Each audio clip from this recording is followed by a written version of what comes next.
My name's Jared and I was born and raised in Calgary, Alberta, Canada. I'm a civil engineer and graduate of the University of Calgary. This is the short version of the video, so we will stick with the primary facts. In 2012, my wife and I bought a home on a beautiful protected wetland in the community of Copperfield in Calgary. We and many of our neighbors paid premiums for the lots, and the wetland, which was designated an environmental reserve area, was treated as an amenity or feature. These photos were taken between summer 2010 and fall 2015. My family and my neighbors who purchased homes on the wetland truly felt like we had bought our dream homes. Whether it was lounging or playing in the yard, barbecuing, entertaining, or simply doing yard work, this wetland represented a beauty and tranquility that we took great enjoyment in. Waterfowl, muskrats, frogs, salamanders, etc. made the wetland home, and even great herons and pelicans visited from time to time.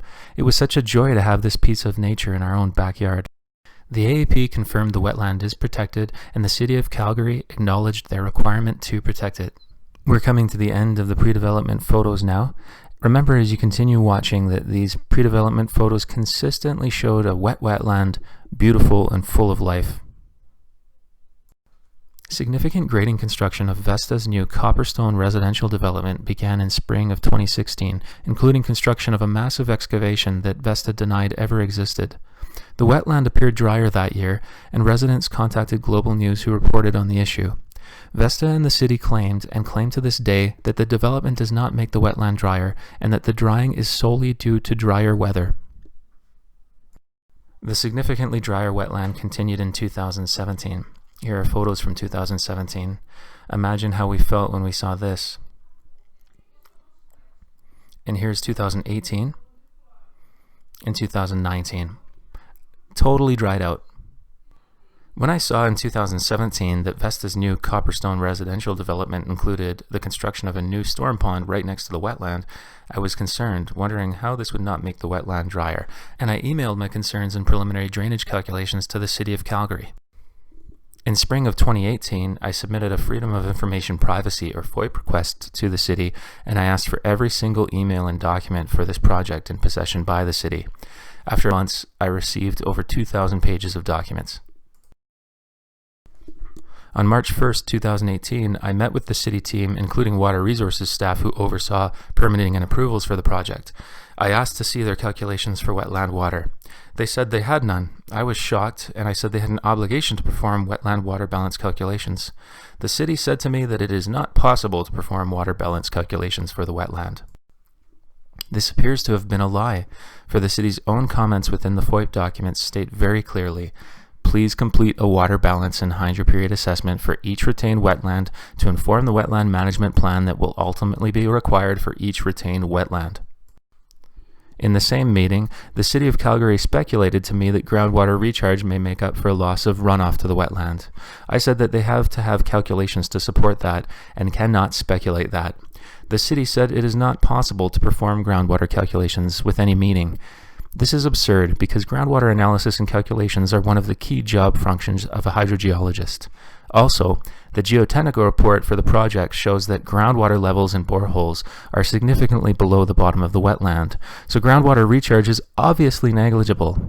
Are we supposed to believe that the city did not look to the project geotechnical report when they made its speculation about groundwater? Continuing the discussion of groundwater, after the March 1st meeting with me, instead of reaching out to the engineer that stamped the stage master drainage plan, the city instead engaged a consultant that was not involved in the drainage calculations for the project, asking them to provide some commentary to support the city's story. The city sent me these documents and yet did not seem to acknowledge what the comments meant, because they contradicted the city's speculation about groundwater. The consultant said, and I quote, "Groundwater usually contributes very little, if any, to the overall water volume in most Calgary wetlands," end quote. Further to this, let's ask ourselves, why would the city ask a consultant who was not involved in drainage analysis for the project, instead of asking the engineer that stamped the stage master drainage plan? It is my belief that the city did not ask the engineer involved because they felt they would receive the truth, being that the wetland will be made significantly drier. It is my belief also that the city hoped that in time I would just go away and not reveal the truth.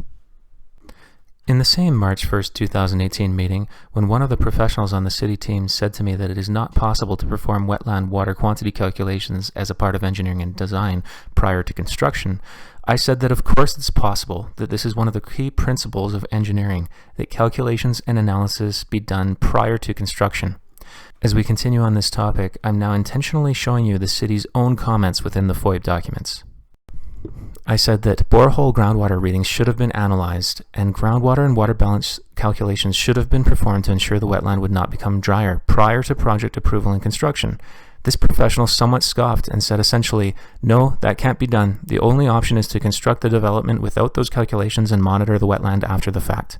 This statement is absurd, mind-boggling to me. I drew the comparison of constructing a bridge without calculations and saying, I've designed enough bridges of about this span, so I don't need to do any calculations. It should require just about this size of concrete girders and about this much reinforcement. Let's just build it and monitor it after the fact and see how it performs. Let's pause for a moment on this last comment from the City of Calgary within the FOIP documents. It clearly shows that they knew these calculations had to be performed prior to project approval and construction. This appears to show that the city lied and that they acted in bad faith. In the first stage master drainage plan for the project, the wetland was to essentially act as the storm pond. In the second stage master drainage plan, the revised design added a new pond next to the wetland. Let's look at what happened. I'm of the belief that one does not need to be an engineer to see this. Please see for yourself. Here is the catchment area feeding the wetland in the first revision of the stage master drainage plan. And here is the catchment area feeding the new storm pond beside the wetland in the second stage master drainage plan. Notice how the two catchment areas are very similar in scale, almost identical. It clearly and obviously shows that the majority of surface runoff that was to feed the wetland in the first report is redirected to the new storm pond in the second report. In other words, the pre-development catchment area feeding the wetland has been drastically reduced, essentially to the footprint of the wetland in the backyards of houses that drain down to it. The first stage master drainage plan included a hydrologic/hydraulic analysis of the southeast wetland, a different wetland beside the development, and said they only didn't do this analysis for our wetland because it was acting as the storm pond. Then the second stage master drainage plan removes any analysis of wetland water from the report. The reason why is that the consultant who prepared the report stated that none of these comments from City Parks on the first report apply anymore. I'm now showing you some of these comments that were ignored. Please think about what this means. This is a conscious acknowledgement by both the consultant and the City of Calgary to completely ignore these comments from City Parks, to ignore any analysis of wetland water. I believe this omission, this oversight, this error to be so glaring that one does not need to be an engineer to see it. Let's look at the last comment from City Parks that was ignored by the consultant when they prepared the second stage master drainage plan. A wetland management plan may also be required to ensure that the wetland maintains function, doesn't dry out, etc. during its use as a stormwater pond. Do you see the irony here? In the FOIP documents, the biophysical impact assessment for the wetland states, no water will be discharged into WLO4, which is our wetland. This has potential to diminish the amount of water that WLO4 receives from adjacent lands and reverse the increased wetness observed in recent years, end quote. To reiterate this statement, it essentially says, we can expect the wetland to become drier. However, this biophysical impact assessment report goes on to state that this wetland was avoided, but that is a blatant contradiction. If the wetland is made drier, then it is not avoided, it is impacted. Now let's look at annual precipitation. The city and Vesta Properties state that Vesta's development does not make the wetland drier, avoided the wetland, and they say that the drier conditions have been solely due to drier weather over the years since their grading construction began. Well, let's look at the numbers, shall we? Considering how wet 2019 has been, wetter than 2010, 2012, and 2015, and on track to be as wet or wetter than 2011 and 2014, let us now look at photos from those years. Here are photos from spring, only for years having approximately equal to or less rainfall than 2019. And here's spring 2019, drastically drier. Here are pre-development photos for summer, only for years having approximately equal to or less rainfall than 2019.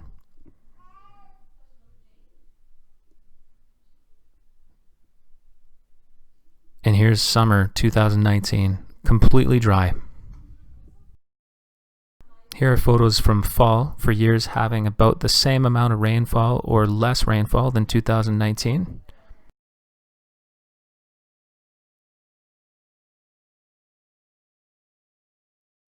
And here's fall 2019. Even when there were some days of significant rainfall, surface water never returned. So, where did the water go? Well, much of it ended up here in the new storm pond. I asked Alberta Environment and Parks to help hold the city and project accountable to rectify this omission, but unfortunately they responded to me with a blatant contradiction of the requirements of the Alberta Water Act and Alberta Wetland Policy documentation, and a blatant contradiction of their own earlier letter and email to me. See the long version of the video for facts on this. The bias AEP demonstrated in putting the interests of the City of Calgary ahead of the interests of the public and the environment is concerning and even distressing to me. Let me talk a bit about my property value assessment. My 2019 City of Calgary property assessment was for $615,000. On June 3, 2019, I appeared before the Calgary Assessment Review Board to dispute this, requesting a reduction based on 2 independent appraisal reports that I had prepared for my home in late 2018. I explained to the board that all comparable properties the city used to assess my home were for houses backing onto stormwater ponds and having the canal or pond influence in property value. I presented pre-development and post-development photos for the wetland and showed how drastically my pond influence differed from comparable properties used. In its decision dated July 15, 2019, the Calgary Assessment Review Board determined that the City of Calgary assessors' comparable properties were not reasonable, did not properly acknowledge the drying out of the wetland, and were improperly applying the canal/pond influence to my property. The board reduced my property assessment from $615,000 to $534,500. This was a small win for my family and neighbors to see the independent and unbiased Calgary Assessment Review Board acknowledge this. However, it is difficult to stomach a reduction in property value of $80,500 due to the omission of this project. Please put yourself in the shoes of my neighbors and I. How would you feel if this was your home and property? Also, what does this whole ordeal say about how the City of Calgary conducts itself, looking at both oversight of this development and taxation? Now let's talk about calculations. In Alberta, and in the whole of Canada for that matter, construction and development projects require adequate engineering calculations be performed as a part of the design process prior to construction. The response that we didn't do any calculations is not a defense, it is the omission of an oversight or error. Using the FOIP documents obtained from the City of Calgary and topographical land surveys from pre- and post-development, I produced hydrologic calculations, prepared and signed and sealed a report focused on water quantity in this wetland. My findings are as follows. Because Vesta's development project includes installation of a new storm pond within the existing wetlands catchment or watershed area, the development significantly impacts wetland hydrology by diverting a drastic portion of the wetland's pre-development surface runoff to the new stormwater pond. The geotechnical report shows that groundwater will have negligible influence in recharging wetland water. Based upon surface runoff volume reduction alone, wetland water quantity has been drastically reduced by Vesta's development. The city's stance is that, based on our monitoring, the city is of the opinion the wetland is functioning as intended according to all approvals. Well, the approvals were deficient, and apparently this is what the City of Calgary means by functioning as intended. We, the local residents in Copperfield, particularly with homes or apartments backing onto the wetland, have a difficult road ahead. Regardless of the proof to the contrary, much of it contained within the project's own documents, the city and project continue to maintain a lie to the AEP and public that this wetland was avoided and not made drier by the development. I am confident that any engineer, hydrologist, or hydrogeologist that attempts water quantity calculations for the wetland will come to the same conclusion that I did. To this date, my calculations are the only ones that exist for water quantity in our wetland. That alone is inexcusable. You can also email us at copperfieldwetland@gmail.com. Thanks for taking the time to watch this video.